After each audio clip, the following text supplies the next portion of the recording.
you almost died of hypothermia, and where were you? Yeah, I was in Clinton Lake. It's in Kansas, near Lawrence, Kansas. It's like I think it's like a state park or like a military state park. There's a lake there. And I was doing a nature solo for the winter solstice. I was sort of camping out solo out there. Yeah. Nice. So that's is that close to the University of Kansas? Am I no? Yeah. Or am I way off the That's ballpark? a great question. I feel like I don't really know. I don't know where the University of Kansas is. Is that if it's in Lawrence? I Yeah, I think that the University of Kansas is like halfway between Kansas City and this park. And so I think gotcha, I've, gotcha, I've I've passed through that town before, after doing some camping and hiking out there. Yeah. gotcha. And so I imagine it was probably freezing out there. Below freezing, yeah. It was like Below freezing. 19 or 20 degrees, I think, Oof. Fahrenheit. Jeez. Um, Get a jump. I mean, it was not just the cold, it was also Mhm. been fasting for a few days. Okay. And so I try on the solstices and equinoxes, I try to do like a dopamine detox where I'll go into nature. Um, I fast, I just drink water for a few days. Very sparse things. So, I'll have a Mhm. tarp and a couple gallons of water and maybe like a sleeping bag, but I didn't don't bring a tent with me traditionally. I don't, and this is really just a consequence of poor planning on my part. And I think also just a bit Mhm. of a lack of, I mean, not a little bit, just a lack of respect for the wilderness and a bit of overconfidence, I think, in my uh, ability to just kind of tough out the cold, in Mhm. the same way that I might be able to just tough out like through endurance. I think that Right. I think that I made the mistake of conflating, um, like just keeping your core temperature up with some kind of like mental endurance. It's just a totally Okay. different thing, if that makes sense. Yeah, that makes perfect sense. No, I totally could see how you would do that. So You when can you be really tough and go sit in the cold and still freeze to death, no matter how like sure, mentally strong you are, especially right, with no food in your system and inadequate stuff. So I think that was kind of, what led to that in some sense. right, nice. So when you were feeling like you were kind of like close to death, do you have an innate feeling like realizing like this is it, I probably went too far? And if yes, what was that realization like? It's it was only in hindsight, I think I could say Okay. that. One of the things about hypothermia is that people, it's in many respects, it can be a very pleasant way to die because people will get warm, they'll take their clothes off, they'll just kind of sit in the snow or something and freeze to death. Like your brain doesn't recognize that that's what's happening. It's not like you put your hand in a hot stove and all of a sudden you're like, I got to get away from this burning. There's a sense Mhm. of things being cold, but after a certain period, that just stops registering and it's a different kind of consciousness. And so it wasn't until really days later that I was able to look back at the kind of several days that I was in and out of, kind of this really challenging state and was able to recognize like, oh, that was like your body was starting to shut down and you were going into kind of a different state of consciousness.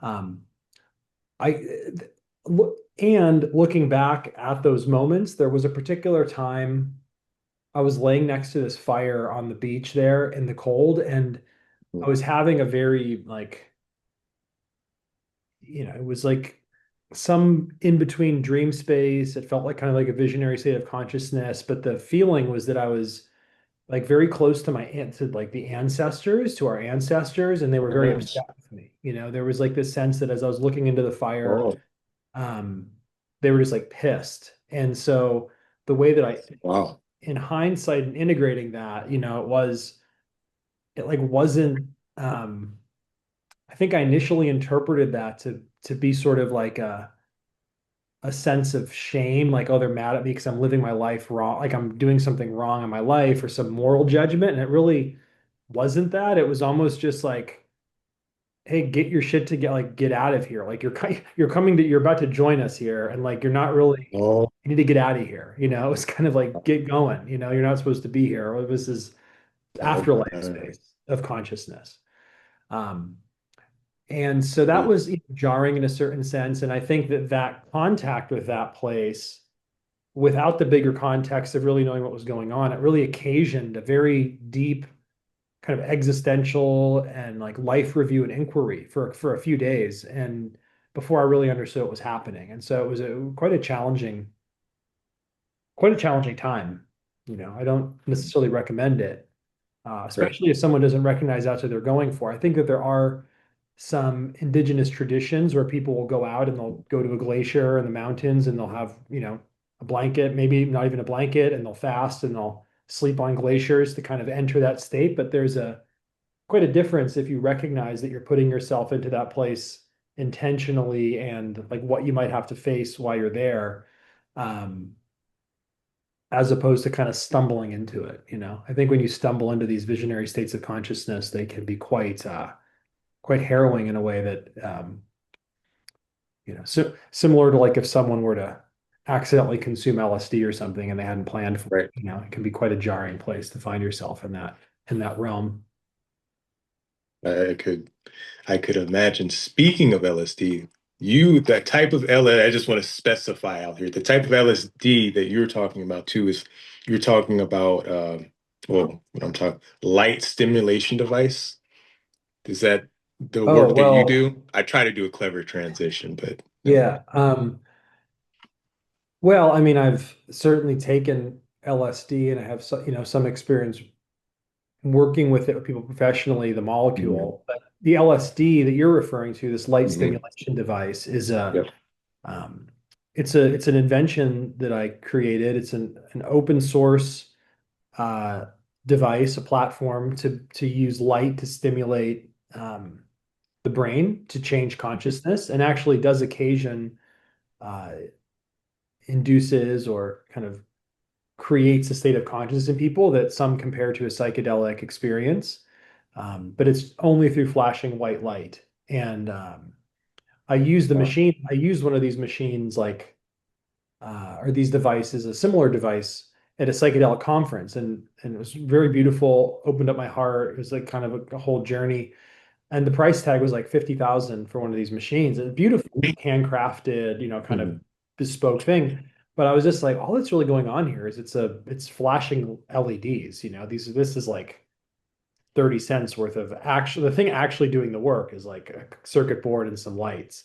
So I set out to build one that could be built for, I don't know, 50 bucks or less, using off the shelf parts so anybody could assemble it. And so I was able to accomplish that and built one, and then made the plans available and wrote custom software and give that away to people so they could build their own and use it, have access to that as a kind of a therapeutic device. Um, and people have used it, people that have used it, that have used both they've used both the expensive ones, and they've used our platform. And Mhm. the feedback is that ours is preferred in many ways, superior to what these other ones offer. And so some people's opinion, but some well-respected people in the industry prefer the LSD device. Yeah. No, that's very interesting. But speaking of actual LSD, I know you do work with people and in certain populations with it. When was your first experience with it in a sense of healing that it could have the properties to heal? Was that something you experienced for yourself, or is that something you kind of stumbled upon by accident, or is there something you've seen in other people's lives? How'd you come about it? Yeah, well, the first time I had any psychedelic was when I was, I think, 16 years old, and it was just because a couple guys that were, um, they were sort of, a, I guess you could say they were like Marines, but they were like still in their senior year of high school, so they were kind of Mhm. in this like military program, um, and they threw LSD in my Powerade at lunch or Gatorade at lunch, and unbeknownst to my knowing, they're kind of these like crazy punk rock, like bully sort of troublemaker kids that were uh, so that was my first experience of it. Was kind of I kind of stumbled upon it, and I saw blotter paper floating at the bottom of my Powerade, and uh, but that wasn't I mean, that was more just like an initiation. Right. It felt fitting poetically in a certain sense because at the time of my life I was reading this book called Acid Dreams at that time, which was about how the CIA was regularly dosing Americans without their consent or knowledge, in the 60s to experiment with LSD. I mean, it was a very big thing. There was a kind Wow. of running I know joke that. that you couldn't be careful having a cup of coffee at the CIA headquarters because it was likely to be dosed with acid, They were just experimenting with it. So I think reading that, some 30 years later in the late 90s, um, and then kind of having my own version of that play out where I had these kind of two, stand-ins for the sea, these two Marine kind of kids, like putting acid in my Powerade. So that was a fascinating experience. But it wasn't until, and I then kind of, spent a few years using LSD and psilocybin mushrooms fairly regularly. Um, but then I spent most of my 20s like totally sober, no psychedelics. But I would say like my early 30s, a mentor of mine recommended that I try MDMA therapy for some mental health challenges that I was having. Just kind of being really Mhm. stuck in my life, feeling pretty suicidal, like kind of pretty hopeless, and some patterns that were just I just could not get. I didn't really know how to get through them. I just was a really challenging thing to navigate, and so. I had an experience with a very, kind of established underground facilitator, and it was pretty revelatory in terms of showing, like, helping me perceive aspects of myself and my emotional process, et cetera, that laid a really good foundation for me to. I did some additional work with psychedelics for a year or two, um, but then also in a certain sense, it kind of helped me make therapy work, if I could say that, like help me get benefits of certain kinds of therapy. Sorry, I'm It's okay. I try uh, to make edits or whatever you need to do here. yeah. Camera did cut out from me. Yeah, there we are. Okay. Okay. Yeah, we're good. This technology. Uh, there you go. I thought at least I think we were supposed to have flying cars by now. I don't know if the reference the Back to the Future. We're or hoverboards or something, right? Uh-huh. Now? I'm having trouble with my camera and stuff, but it's another rant for another day. But back to what you were saying, what what health what health benefits, if any, would you think, at least from your experience, would you feel somebody could have from taking ecstasy, MDMA, things of that nature?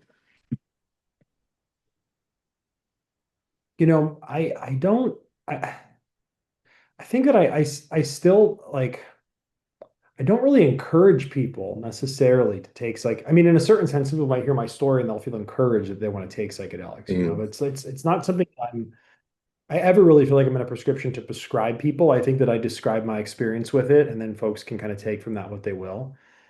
Some people that might be a strong warning not to. Other people, it might be something that they say, "Oh, right. this is the direction I want to go." So it's kind of up to the person's subjective experience in a way.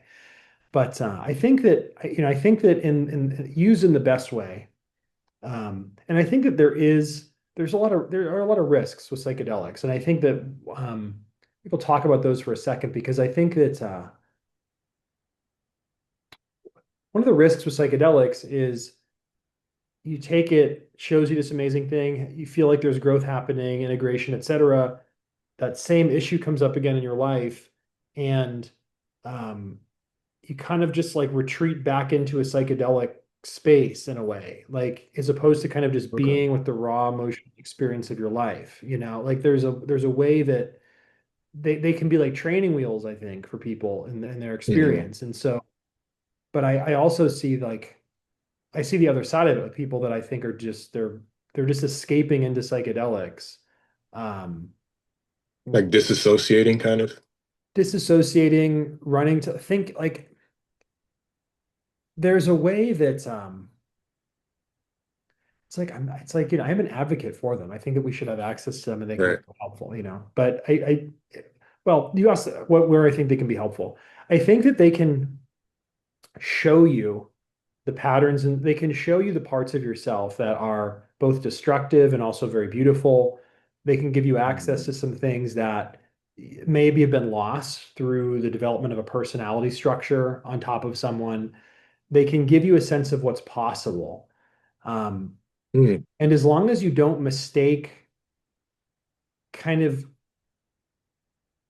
the bird's eye view of your life that psychedelics may be able to give you, and then when you come back and like you come back into your body, you come back into your apartment, and there's still like laundry that needs to get done, and there's still a conversation Yeah. with your dad you need to have, and you need to actually go out and like figure out how you're going to pay your rent and like figure out how to have Oh, I a see what you're saying. conversation with your Yeah, girlfriend and these I types got of you. things. I Like got you. I there's got you. very Yeah. real skills that people need to learn and things in their life. And I think that this, in a certain sense, so it can show you this great thing. I think that for me, it was able to help me access emotions in myself that I just had a really bad relationship with. I couldn't access certain parts of myself. It showed me what it's like when um, these aspects of me are present. Um, Mhm. I also feel like the time that I spent away from psychedelics was quite helpful. The Okay. months or the years of integrating things and also using things like breath work and Mhm. men's work and coaches and all this stuff that I was invested in. And in the last couple years, I've had a chance to spend time with um, Native American elders in peyote Mhm. ceremony, et cetera. And I think that there's something about that that feels particularly beautiful, um, particularly like a particular reverence for, particularly sacred. And there's something about it being kind of the medicine of the land that I was born on, which is here in the United States, like this is it's prayer, Mhm. medicine, and music that comes from the soil, so to speak, of the place that I was born, which is in Pennsylvania, in the Americas. So in North America. And there's something about that that feels particularly important to me. The rhythms of the prayer and the drum and such like that feel like Sure. there's something contained in there that feels quite important, and the structure of that. And so I've had a couple experiences in the last year in those ceremonies that it feels like I've left a lot of craziness kind of in the teeth, so to Mhm. speak. It's like just like left a lot of anxiety and kind of just unhealthy thoughts in there. So I think it can be they can be quite a useful tool, again, used in the right Mhm. way at the right place, et cetera. And um, I'm like pretty concerned. It's funny, it's like I was whatever, psychedelic pioneer using these like, administering psychedelics on TV and like kind of this kind of thing, but also I do feel pretty conservative these days, in certain sense. Mhm. It's like um I I think that they using them sparingly, at least my perspective is often the case. And I think that now because they're so in the public consciousness, that the focus and emphasis on the integration aspects um, and I think that I think that what we do with what we learn in that space, and it reminds me of like, there's a book that I read, The Electric Kool-Aid Acid Test, which is one of the kind of stories of the origins of psychedelics and the Merry Pranksters. Ken Kesey wrote this book, and he talks about it at the end of the book. I think the final chapter is this idea of this graduation. They basically, these Merry Pranksters, they drove around the country in a school bus and they gave acid to whatever millions of doses or something to people. It's just kind of their spiritual mission, basically. But Nice. they recognized that they had turned all these people onto psychedelics, so they just weren't doing anything. They just kept taking acid, and like they Okay. were hoping that people would take acid and have some awakening and then go do something. Of course, they did go do stuff. That they created the Right. internet and created like all kinds of technologies and things. But there was this kind of call to action in the 60s, which was like, Yeah. you got to take this experience and go do something with it now. Yeah. That I think that idea, whether it's through psychedelics, one of my mentors, Brad Blanton, who wrote Radical Honesty, said, the outcome of all good therapy is that you become an activist. Like that's how you know it's been Right. successful. Right, So right, you got to do something with it, and it's got to be something bigger than yourself. I think right, right. that's the That's implications. Yeah. I think that's profound. I think it makes total sense in the sense of when it becomes like a self-serving pleasure type of thing over and over. But I also have another question for you when it Yeah. comes to using it. So would it be better for somebody, and I want to be careful how I word this, to be a little bit more grounded before they try it? Or does it not really matter like what you would recommend, or would it kind of be better for just try it when you can? You know what I mean? If there are major problems. I think it look, it's this is sort of like, if you like if you ask somebody, there's this like survivor bias that happens. It's like when someone asks us how to do something, we'll often just like look at our experience and, well, this is how you should do it. Mhm. Someone like builds a business and they're successful and they ask them how they're successful, and they'll mention XYZ and they leave a bunch of stuff out, and it's often sometimes in spite of the things people say that they did that they were successful. Um, so, it's like someone wins the lottery and it's like, well, how do you win the lottery? Like, well, I wore this shirt and I kind of said this Yeah. prayer. It's like, well, on a Yeah. certain level, like there's a lot of luck in these things. But that said, I think that, um, and again, when I was a kid, like I was a very cavalier and I would just take, psychedelics that people at concerts gave me or that I grew myself or whatever. Probably growing yourself is a bit safer bet. But like basic things, I think is like, again, this is not a prescription, it's more of a description of like if someone's made a decision to take a psychedelic, this is how I would approach if I was giving them notes on how I would approach it is um, first of all, I want to know where it came from. I'd either want to grow it myself or I would want to send it to a lab to have it spectral analyzed so I know what's in it. I think that that's just especially in like with fentanyl. I mean, I've lost friends to fentanyl, and so like some of my best people, like lifelong friends to opiates and um, that's a real risk. And so if you're going to take a substance, you just, in the same way, like I read the ingredients on my food, so I'm not getting certain, certain things, Yeah. organic, vegan, or whatever. Same thing with any substance is like make sure it's tested. So that kind of precludes a lot of like, hey, I'm at a party and someone's like offering me this thing. It's like I think Mm. there's making space for intentionality and a decision about why you're taking it, what you're hoping to accomplish with it.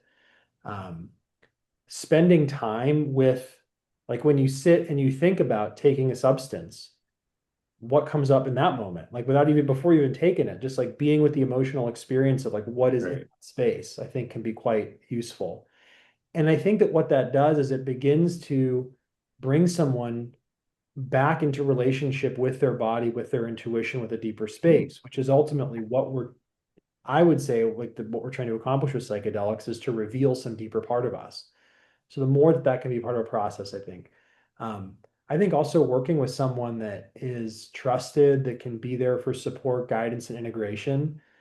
Someone who you feel a sense of trust with, someone whose life that when you look at their life, it's a there's a it's a life that you would like in some way. Not that you're trying to copy this person, but it's Right.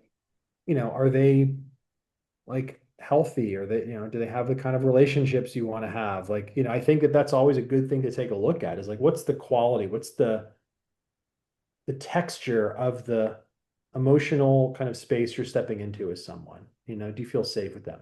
And now people are people and people aren't perfect and you can have great therapists that lose their shit at certain times or whatever. So I think that that's not what I'm not saying you're trying to find this perfect person, but you kind of get a felt sense of the person's life, and their emotional space. And there's a sense of trust there.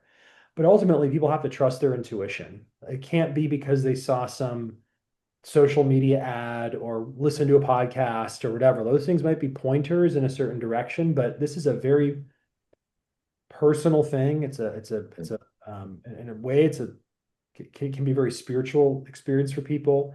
And so even being in the contemplation of it, I think it's important to take some time to be in contemplation of it and um, to pay attention to the feelings and the things that start showing up in one's life, just even in the conversation around it. And that might result in them saying, I'm not going to do it, but at least there's a conversation happening there. There's some deeper relationship.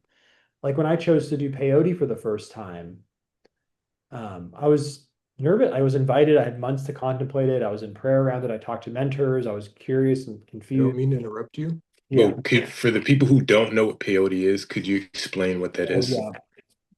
Peyote is a cactus. It Mm, grows in the American Southwest. It's a small, kind of spherical type cactus. It's been used for thousands of years as a medicine. It's in many sense, it's a sacrament that's at the heart of the Native American church in this country. Um, Contains mescaline, know what which is a that is. psychedelic Yeah. compound. So it's in the other alkaloids, et cetera. Um, it's typically traditionally consumed in a teepee around a fire with a medicine person, a roadman, which is kind of a term for like a medicine man in the Native American church. There's drumming. It's typically an all night sort of affair, and an ordeal. And um, yeah, it's quite beautiful. I mean, that whole process to me just feels very, quite profound and quite beautiful the way that medicine works. Um, I'm sorry, I lost track of what we were saying before that. No, Uh, I kind of cut you. I was just no, okay. I just asked. I was like, I didn't know What what it it was. is, yeah. Yeah, just Oh, for right. What I people was who don't saying is know. that, I was in prayer around using peyote before I went to this ceremony. I was invited to join some elders from really all across North and South America for a ceremony at the beginning of the year, a couple years ago. And it wasn't until a couple days before that maybe even the day before, I mean, there was just that I was in this conversation with myself and the spirit. And the best way I can describe it is I had a sense in my nervous system of this very green, this like very green energy. Felt to me like it was the cactus, that it was just kind of this reassurance that like this will be just healthy. It's just like a healthy thing for your nervous system, like literally on a physical, biophysical level. This is going to be good for your nervous system. Like this is a healthy thing to have in your system. You don't need to worry about this. And it kind of just gave me this like energetic, uh, yeah, it like felt good, like radiating from even now I can remember it was this very like green kind of uh, energy kind of radiating out from my heart and into my body. Um, and so that to me was like, there was a conversation there that you could interpret it however you want to, but Mhm. my subjective experience was that there was some communication between that plant or my psyche, and something happened in that space, that there was a signal to me that felt like, okay, this is going to be okay to go in this direction and to do it in that way. Um, Oh, yeah, that sounds like a hell of an experience. Going off of mental health. So, if you don't mind sharing, what was the mental condition that you were told that would never go away or that you would have to be on medication for the rest of your yeah. time on this earth?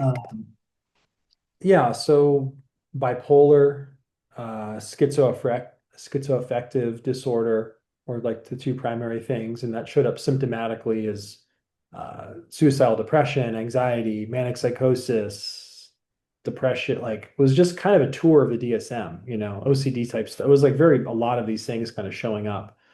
Um, and yeah, and it was very, I felt like I just bumped up against Western psychiatry, like that this was just this thing that um, some well-intentioned people, some other Mhm. folks that maybe were just a bit more focused on the making money with their practice or whatever, but it just pharmaceutical stuff. Uh, yeah, it was like this is kind of, and I guess for me, I've said this, I've mentioned this previously in interviews and such. It's like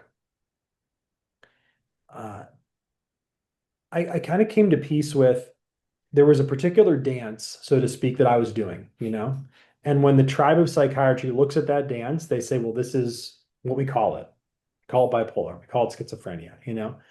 And I said, I'm not going to fight that. They have a name for this thing in their tribe.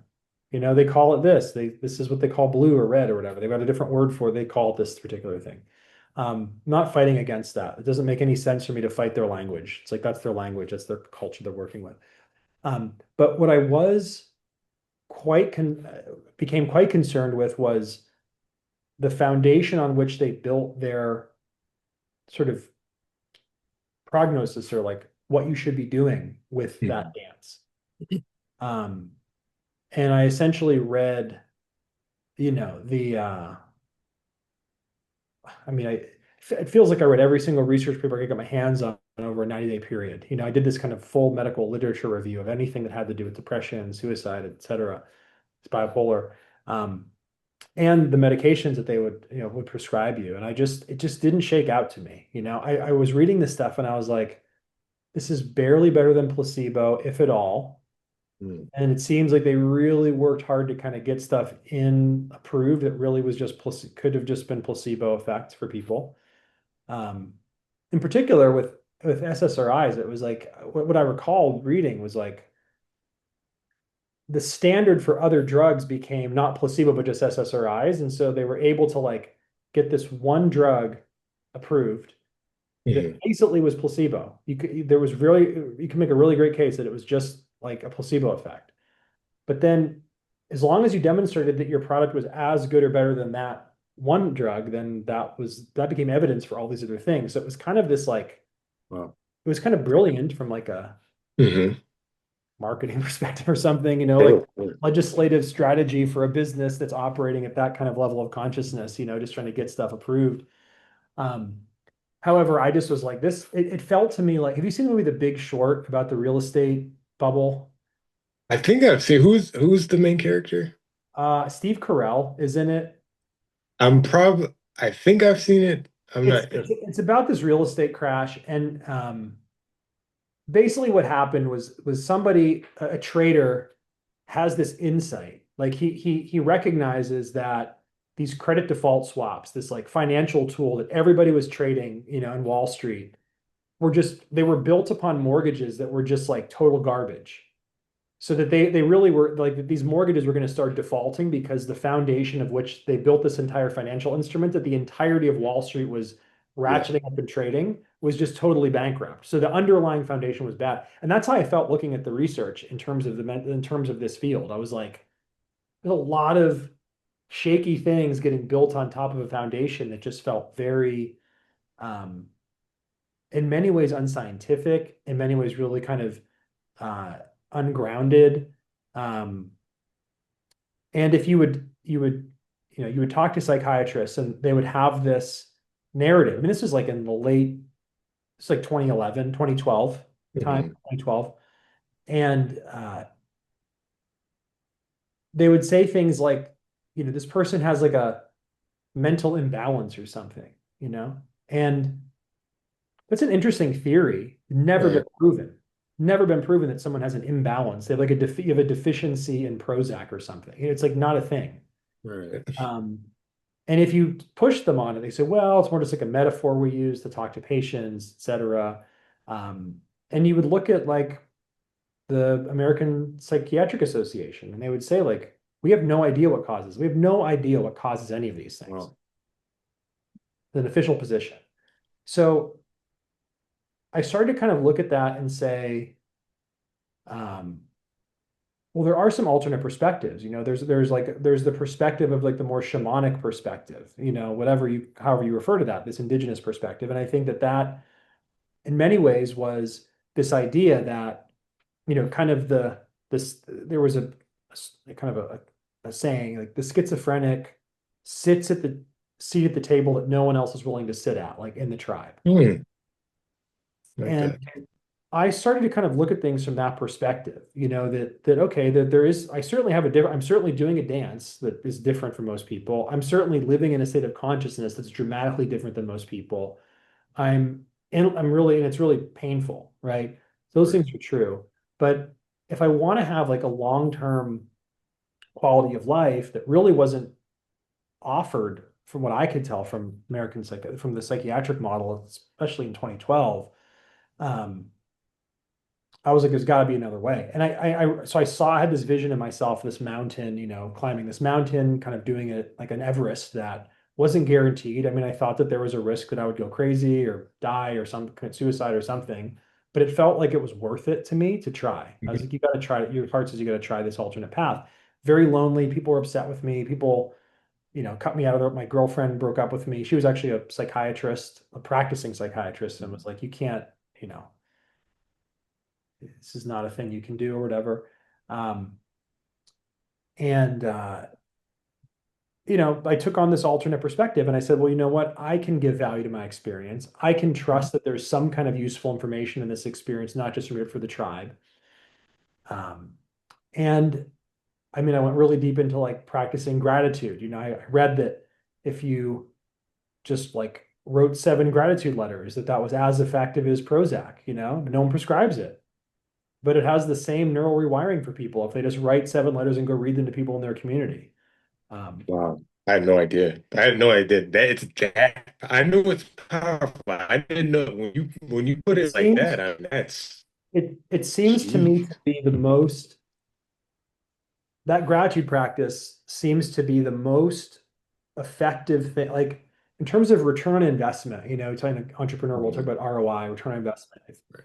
If you were to ask me, what is this, if I could just do one thing to make my life better, and I had to give you one thing to do, it would be that. I'd say, get a sheet of paper, write down 7 names of people from your life. Could be people that you love, could be people that you hate, I don't care. And then spend time writing a letter expressing genuine gratitude for that person, some facet of them that you can find appreciation for, and then go read it to them. That will transform your life more than pretty much anything else, literally more than anything else you can do. Um, so when I started to see things like that, I went really big into that. And I'm like, I'm an educator by nature. My parents are both professional educators, college, university professors. So I became evangelical about things like gratitude. Mhm. Um, Now, for me, a lot of these things weren't, well, let me just leave it there for a second because I said a lot. So I just want to, let's All stop talking. right, hey man, no, this is Um, awesome, dude. You ever heard of the metaphor? If you're dancing with the girl, the better she dances, the cooler you look. So it's kind of like, yeah, I'm just like, hey man, you're doing great. I say, yeah, I'm not doing anything. I should have worn a dress. Yeah. Um, well, what I would say is that, I think that again, in reflection, kind of looking back at, okay, if this idea that the shamanic phenotype, as I called it, which is really just, I think, a person that is, high intelligence, high sensitivity, kind of, has this constellation of experiences that feels kind of the pain of the current paradigm we're living in more acutely than the rest of the tribe. I really think that that's what that is. It's like an extra sensitive person, like a canary. And I think that Mhm. what happens is that the tribe, as we humans evolve, certain values that we have become underrepresented. Certain things that at one point were just intrinsic to how we connected, communicated, lived our lives, they become less and less. A very classic example of this is before we had agriculture, there was like we weren't going to Gold's Gym. We didn't need Right, gymnasiums, right. right? Because we were basically professional level athletes. We walked Yep, 25 to 50 miles a day. We were fasting most of the time. All of us looked, and all of our ancestors, like every single one of our ancestors was a yep, professional athlete, yeah, level physique all the time. yeah. That was like, that was who we were. And so we developed the technology of agriculture. I mean, there's a great argument that the plants actually domesticated us. Certain plants like basically captured us to get us to take care of them and put us in houses. Domestication means to be put to like be in a house, We didn't put Well, I never thought I've never do that. I've never thought of that ever. That's insane. certain Hmm. uh certain plants took us hostage, put us to work. They put us in houses and they had us start to till the fields for a very small subset of plant DNA. We've become And our lives were actually better by I mean, we were healthier for sure. We were Yeah. much healthier before agriculture in terms of our physique. We likely were happier because humans do really well in environments where we need to be kind of at an edge in nature, Mhm. figuring stuff out, kind of in that way. Um, so, I think that there's a case here that we actually had a lot of benefits. So we had to invent gymnasiums, go lift Mhm. weights to kind of build up the capacities that we lost. So that was I talk about that as being certain values that were kind of implicit to our culture just by nature of how we lived. And as our technology evolves, there becomes a gap Mhm. um, where it becomes quite painful. And so it takes almost a person or people to experience the pain of that paradigm um, to push us into the next level, which is like, oh, we actually need to make these values more implicit or more explicit, right? So for me, it was like, yeah, gratitude, living in a culture of instant delivery from, Yeah. I recently discovered Amazon Whole Foods delivery. I will never go to a grocery Mhm. store again. You click a button, have groceries delivered. It's quite remarkable, you know? Oh, Uh, I didn't know that. I didn't know that was a thing. yeah, it says I'm not paid for by Bezos, but Right, right, right. quite remarkable to do your grocery shopping through to get organic foods through Amazon delivered to your house. It's total game changer for me. But that said, we're used to, it's like you want it now. I want to deliver it at, like I've noticed Now, on yeah. Amazon, they'll give me an option of a 2 hour delivery window or a 1 hour delivery window.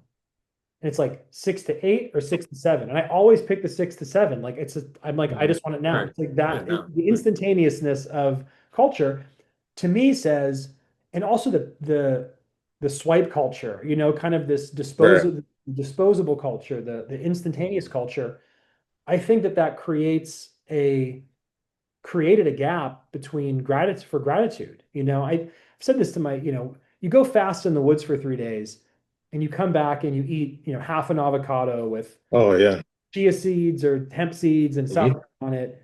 Like um, you don't need the threat of going to hell to be in prayerful reverence for that avocado every time, like every bite because you haven't had it. And so it's like you don't need Right. to have this artificial gratitude expression. If you and I almost die on some cliff edge, trying to, I mean, I'm vegan, but we're hunting or something, but like Mhm.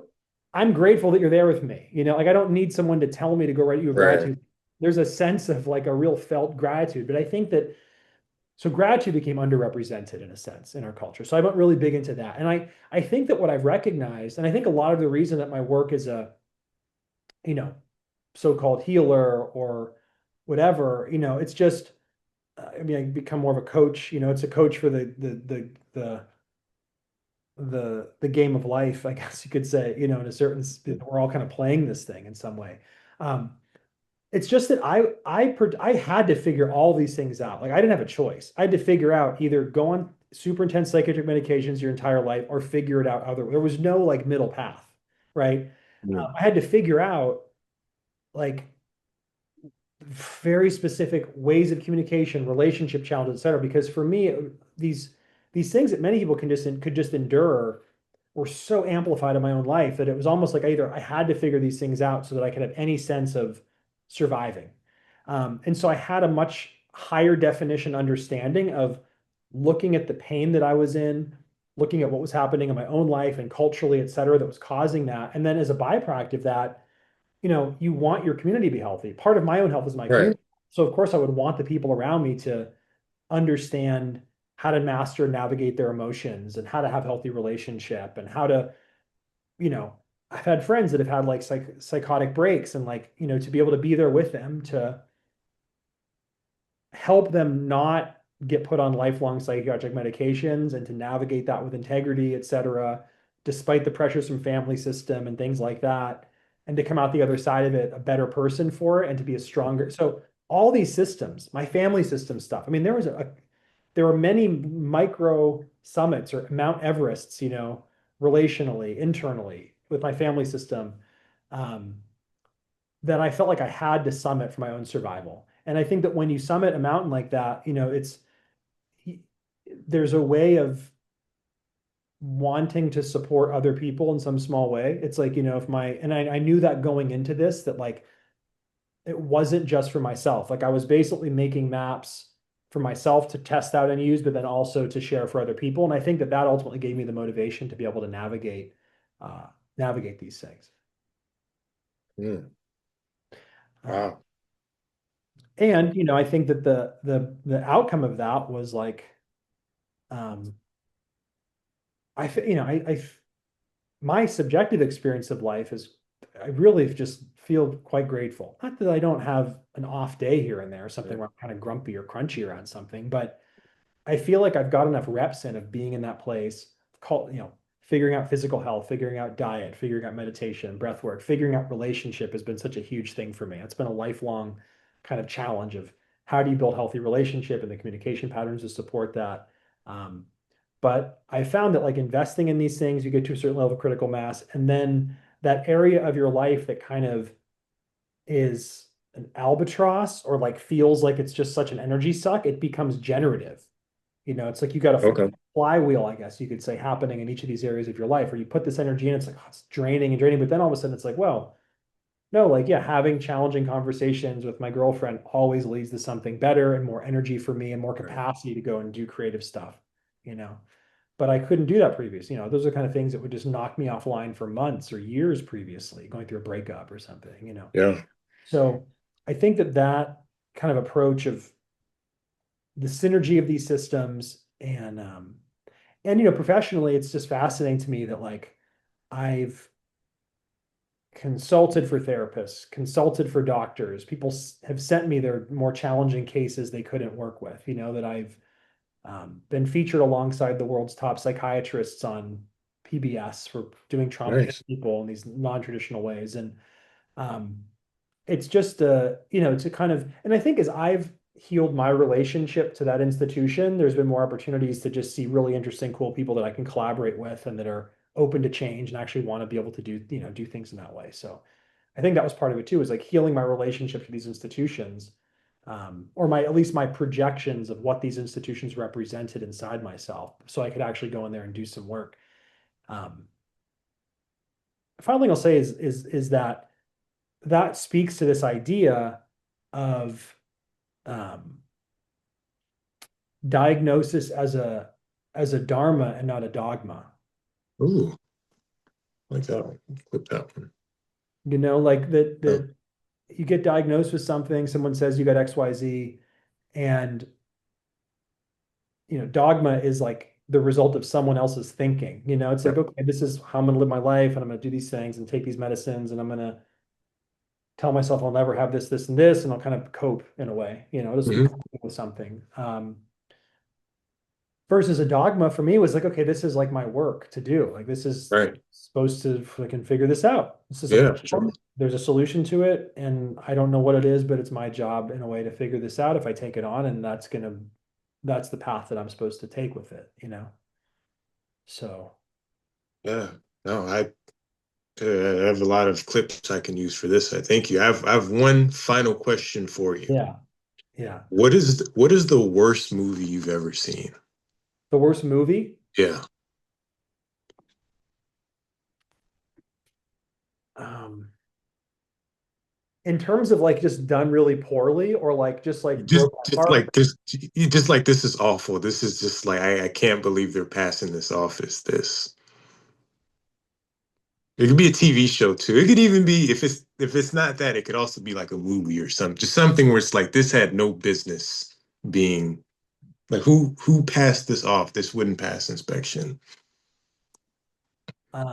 Just give me a moment. Let me give me a moment to digest that. Like a piece of content that I was just like, this is just really bad. Um,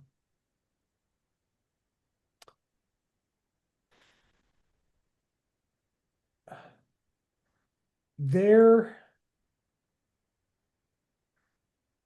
trying to put my name, I'm putting my finger on it. I think that like um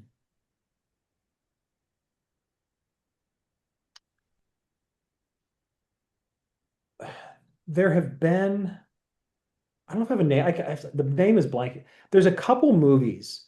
Mhm. Um, they presented, and this is I remember just in the context of this conversation, I remember watching movies about people like with Mhm. so-called bipolar disorder or something. Okay. The movie always ends, the happy ending to those movies without Right. fail is Yeah. always, well, they finally kind of toned it down and took their medication. Like that's always, Okay. and that's Yeah. like the happy ending for everybody, Hmm. as far as I can tell. And I think that there's, maybe it was like Silver Linings Playbook, I think, Okay. which I just there's there and it's not really any fault of the movie. I mean, it's like a portrayal of like a very real thing for people. Hmm. I just There's a way that those narratives become pathways for people, see that as their possibility. They see, well, that's what that the best case scenario is like this, Hmm. kind of in this particular thing. And I um I think that I just when I watch those, my heart kind of breaks for the lack of narratives about people overcoming those things, like breaking Mhm. the cultural stigma and like presenting people with a paradigm that is um, like there's an alternate way through here, and Yeah. or at least is showing people that there is some potential, you know. And again, Mhm.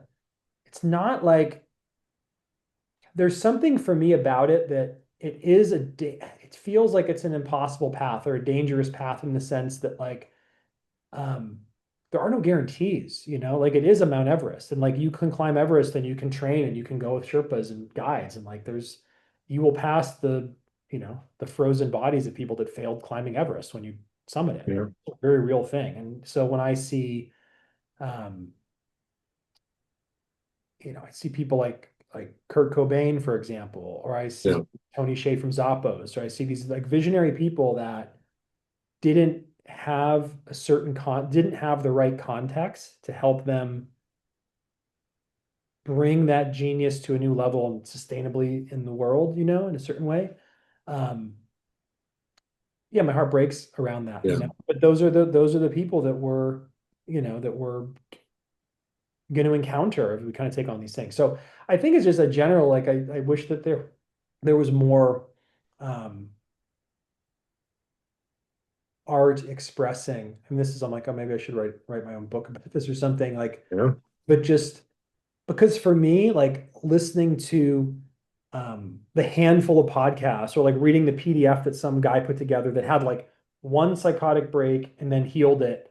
And I was like, well, that if he did it there, I mean, even though I'm like in this for a decade, like I can do that. You know, it's like so hearing those Mhm. stories of how other people overcame things um, were so inspiring to me. And the people that took the time to put those things together, et cetera. So I think that there's a man, a bad film. I just did we wa- there's got to be something that I walked out of. I don't know if I've ever walked. Yeah. I'm I just glad I got you to think a little. I'm glad this. yeah, that's like where I went with I'm it. I'm proud. There's movies that I watch that break my heart. You know, I'm like, oh God, it's just horrible that this is happening in the world or something. You know, I Mhm. just watched one called Dark Waters about the DuPont Corporation.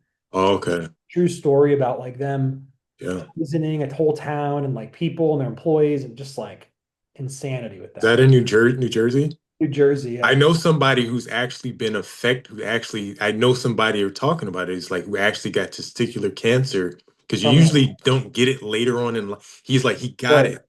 And he was like, it was a weird right. coincidence. He just popped up out of, and it's like, yeah. So I actually was talking to somebody the other day about it.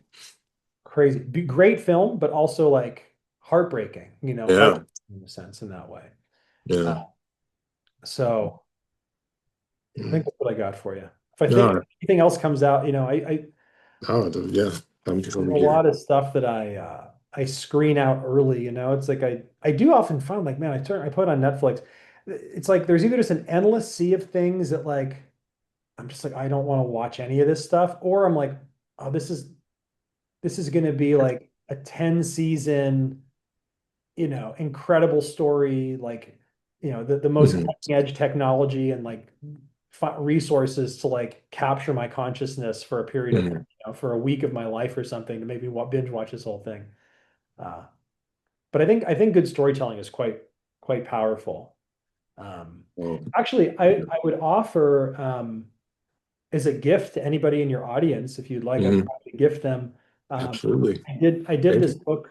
This is just I didn't plan this. Just laying here. It's called Seven Gifts and Seven Letters, Seven gifts, and seven this letters. is it's a parable that I put together um, in large part with the help of our AI research lab, actually.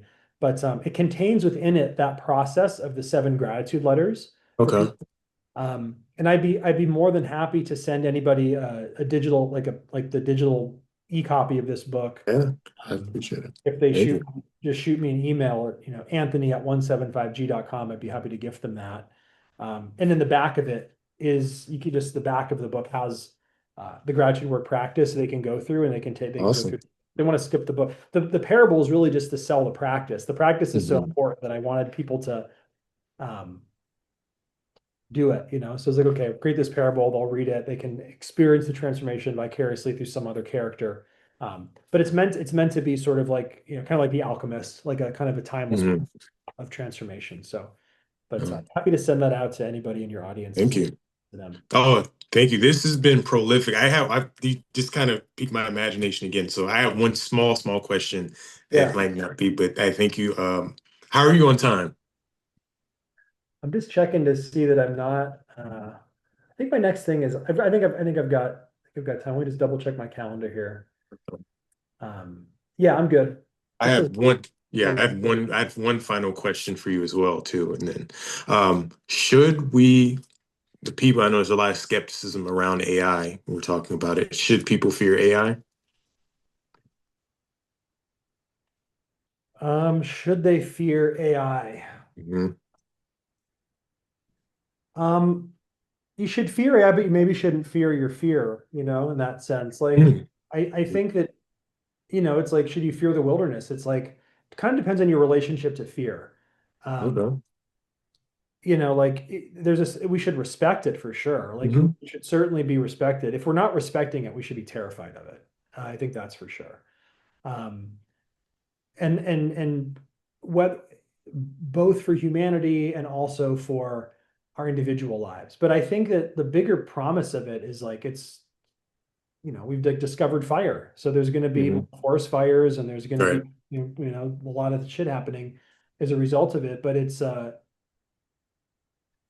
mean, what a wild time to be alive, you know? I mean, Telling me. like it's just that our species is like, you know, we're this early primate species that's figured out how to dig up rocks from the earth, uh, etch sacred geometric shapes into them, which is what microprocessors are, and then kind of cast spells where we basically just incant every word that humans have ever written down throughout all of history to these rocks. And then the rocks start talking back to us with the collective wisdom and knowledge of our ancestors. Like that's literally what we've done. It's not even a metaphor, it's just what we've Yeah. done, you know? And so I think that's fascinating and it's such an interesting time to be here. Um, but you know, you should, and also your audience, if they're asking themselves this, but you should feel whatever you're feeling, by the way. That's the Hmm. if you're feeling fear, great, feel it and don't hide from it and get connected to it and get curious about your fear of what's really happening and maybe add some breath to it. You know, Gay Hendricks said fear is just excitement without the breath. So if you're able to add some breath to your fear, you might find that it turns into a sense of excitement or, you know, inspiration, whatever that might be. It might be even to take action to protect us from it in some way, which there's great people doing that work. But um, another, you know, and that's something else for your audience too. Anybody that wants to join us, I run a long-standing, call it an AI playground every Wednesday. We focus on creativity, collaboration, and consciousness in the age of singularity. So we talk politics, practical applications, psychology, philosophy, mix of people from company founders, the healers, therapists, venture capitalists, journalists. Um, but we invite folks to come as my guest to that space and learn and build stuff live with us and talk. So uh, earthpilot.ai/play. If they go there, they can sign up for that and they'll get a VIP invite from me to that space. No, this was prolific. It was fantastic. It was awesome. Running out of adjectives here, but I sincerely want to thank you for taking time out, sharing your perspectives, telling us about you and your experiences. Man, this means the world, and it was a pleasure. Thank you so much. Yeah, this is great, man. I really appreciate you having me on here. This is you create a really great space for people to talk. You let me kind of, I like sometimes I just let it rip and go on tangents, and you held great space for that. Um, And yeah, I'm honored to be on your podcast and be one of your early guests. I feel like if you keep this up, you're going to impact a lot of people in a positive way. So keep me posted on it, man. Sure, I'm gonna have to turn this camera off soon. It's not allergies and stuff. Somebody's Yeah. cutting onions and stuff. I'm definitely not tearing up hearing that. But no, all jokes aside, man, thank you again, and yeah, thank you. Yes, sir. Peace. Peace. Have a good one.